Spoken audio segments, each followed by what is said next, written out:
Comenzaría el turno de preguntas-respuestas, comenzando en primer lugar por el Grupo Parlamentario de Izquierda Unida, para lo cual su portavoz, la señora Doblas, tiene la palabra. Gracias, señor presidente.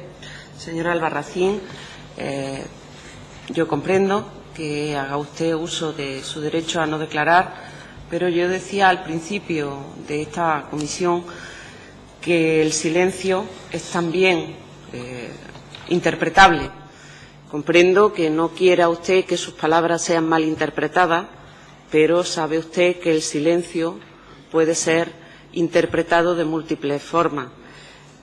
Nuestro grupo tiene intención de preguntarle especialmente sobre todo el circuito de comisiones y de trabajos que se han realizado desde Vitalia en todo el planteamiento de las ayudas sociolaborales.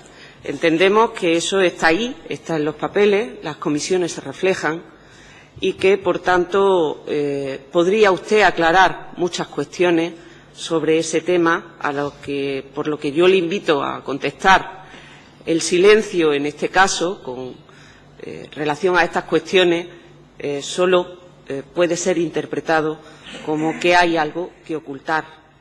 Y, en ese sentido, le animo de verdad a que se plantee la contestación de alguna de las preguntas que voy a hacerle y que considere de verdad que estamos ante una comisión que trata de esclarecer la verdad y que, por tanto, nada tiene contra ninguna de las personas que aquí ha comparecido.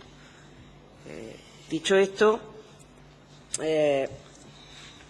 usted comparece en esta comisión por la prestación de servicios en Vitalia y la relación de esta entidad en general y la suya en particular con las ayudas sociolaborales en expediente de regulación de empleo. En primer lugar, querría que me aclarara cuál era su cargo y responsabilidad en Vitalia y en qué fechas ha prestado sus servicios para Vitalia. ¿Sería posible la contestación de esa pregunta?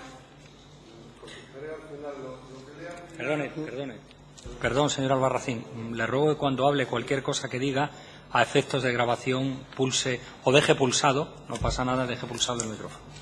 Que respecto a lo que usted me comentaba, es que lo que luego le voy a leer y le voy a entregar por escrito es que contesto todo eso. Por eso no voy a entrar en ninguna. ¿En qué consistía teóricamente su trabajo concreto en la empresa en todo lo relacionado con las ayudas sociolaborales concedidas por la Junta de Andalucía? Y yo le diría que casi mejor lo leyera al principio y así nos evitábamos todo este tema de preguntas que posiblemente serán contestadas. Pero, en fin. La segunda cuestión, después de esta aclaración, sería preguntarle cuál es la función teórica que tiene una correduría de seguro en el proceso de concesión de ayudas sociolaborales en expedientes de regulación de empleo. ¿Qué función concreta cumple esta entidad mediadora, que no es propiamente la aseguradora?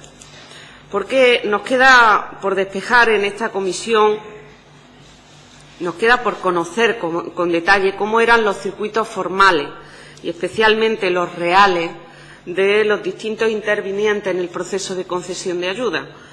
Conocemos el inicio, que una empresa, haciendo uso de lo previsto legalmente, acuerda con los representantes de los trabajadores un despido colectivo y mediante un expediente de regulación de empleo y establecen en el acuerdo el pago de prejubilaciones.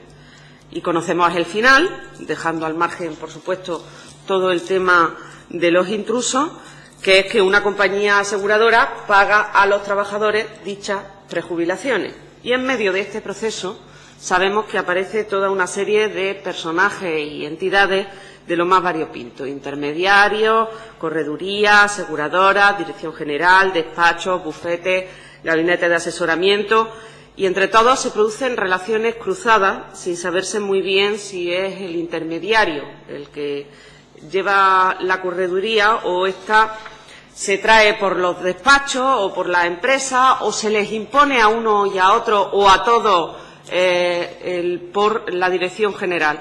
Lo que sí está clarísimo es que todo el mundo se lleva una pasta del dinero de todos los andaluces y las andaluzas. Por eso mismo querríamos que nos aclarase qué entidad interviniente en el proceso es la que se pone en contacto con Vitalia para participar en una determinada ayuda. ¿Había algún proceso de concurrencia pública para su determinación? Y si la función de Vitalia era la de correduría, ¿seleccionaban ustedes a las compañías aseguradoras o éstas llegaban por otra vía? Si era así, ¿quién las elegía? Y no había para su elección ningún proceso selectivo público, dado que se estaban manejando ingentes cantidades de dinero.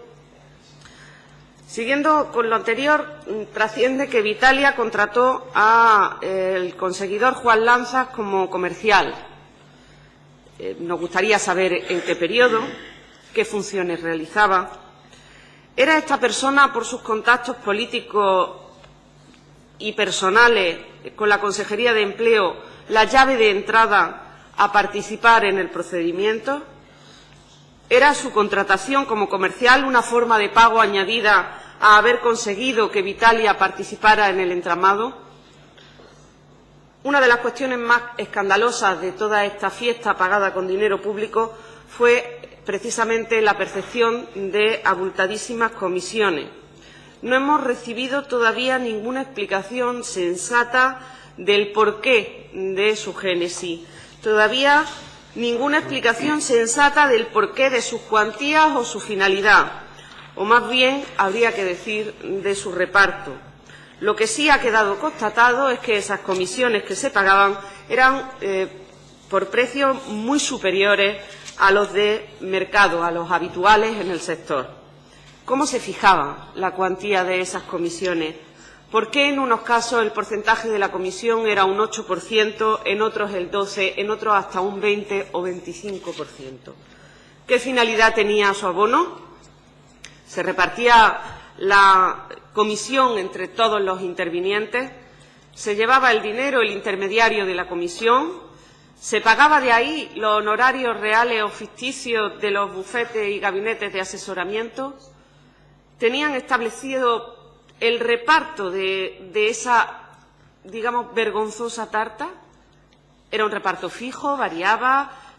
¿Cuáles eran los elementos que influían en esa variación? Se ha publicado que la función de Vitalia era la elaboración de los cálculos actuariales, de gestión de documentación, de todo lo que conlleva la ayuda sociolaboral.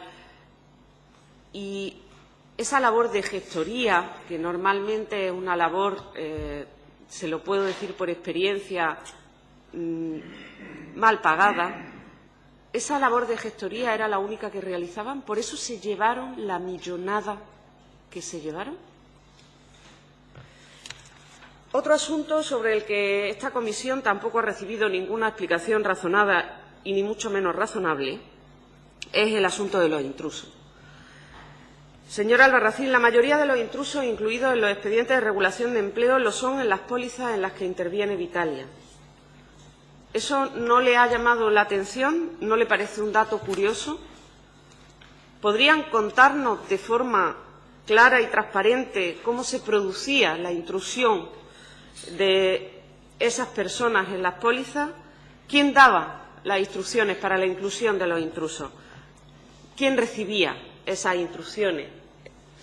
Muchos de los intrusos mantenían vinculaciones políticas y personales con cargos de la Administración o del Partido Socialista. ¿Es así? ¿Con qué criterios se incorporaban esos intrusos? La labor de su empresa, debo entender, por todo lo que ha aparecido publicado y por toda la documentación que obra en esta comisión, era la de tramitación de la póliza desde la aprobación del expediente de regulación de empleo hasta el pago de la prejubilación. Y es ahí donde precisamente se incorporan los intrusos. Es imposible que ustedes no lo supieran. Es imposible que no cobraran por esa gestión. que no trabajaran con los listados que salían de los expedientes de regulación de empleo. Si ustedes ni siquiera comprobaban esos listados, si ustedes no se preocupaban de hacer bien su trabajo, ¿qué es lo que estaban cobrando? ¿Por qué se llevaban comisiones tan fabulosas? Y si no, ¿dónde era donde se colaban? ¿En qué momento abandonaban ustedes esa función para que se pudieran colar? Cuentan los medios de comunicación, además, que Vitalia era la empresa más agraciada de toda esta lotería de póliza hasta un determinado momento. A partir de un momento determinado, es Uniter la que pasa a llevarse el premio gordo y ustedes obtienen, digamos, nada más que la pedrea. De hecho, hay publicaciones que lo sitúan a usted en el círculo de desconfianza de nuevos cargos de la Dirección General. ¿Por qué se produjo ese cambio? ¿Por qué dejan de confiar en usted y en la empresa Vitalia? ¿Qué es lo que Uniter ofrecía o qué premiaba por encima de Vitalia? ¿No se quejaron nunca de la diferencia de trato? ¿No lo hablaron con la Consejería de Empleo? ¿No lo hablaron con la Dirección General? Asimismo, parece que usted declaró sobre la anomalía de que la propia Junta de Andalucía apareciera como tomadora de los seguros e indicó que eso se hacía porque tenían unos compromisos. ¿A qué se refiere con eso de compromiso, señor Albarracín? ¿A qué cree usted que responde un comportamiento tan anómalo? Incluso usted declara, según los medios de comunicación, que una de esas pólizas fue para pagar la desconvocatoria de una huelga de limpieza. ¿A qué se está refiriendo? ¿A qué huelga? ¿Quién cobró esa póliza? Entre las personas imputadas están estrechos colaboradores suyos, don Francisco González y don Francisco Limón. ¿Cuál era el papel de todas estas personas en el proceso de inclusión de los intrusos? ¿De quién recibían instrucciones estos comerciales? Por último, hay una cuestión que un poco hollywoodiense, y permítame la expresión, el chofer del señor Guerrero, el señor don Juan Francisco Trujillo, parece que declaró en el juzgado que en dos ocasiones durante el año 2007 se trasladó a Madrid para recibir de usted sobres de considerable grosor con billetes grandes que iban destinados al señor Guerrero. ¿Esto es cierto? ¿Entregó usted sobres con dinero para Guerrero? ¿Con qué cuantía? ¿Con qué motivo? ¿Tan estrecha era su complicidad con Guerrero para recompensarle de ese modo? ¿No le parece que ya de por sí esto denota un comportamiento bastante irregular? ¿No había qué es lo que se estaba premiando en definitiva? No hay más preguntas. Muchas gracias, señora Doblas.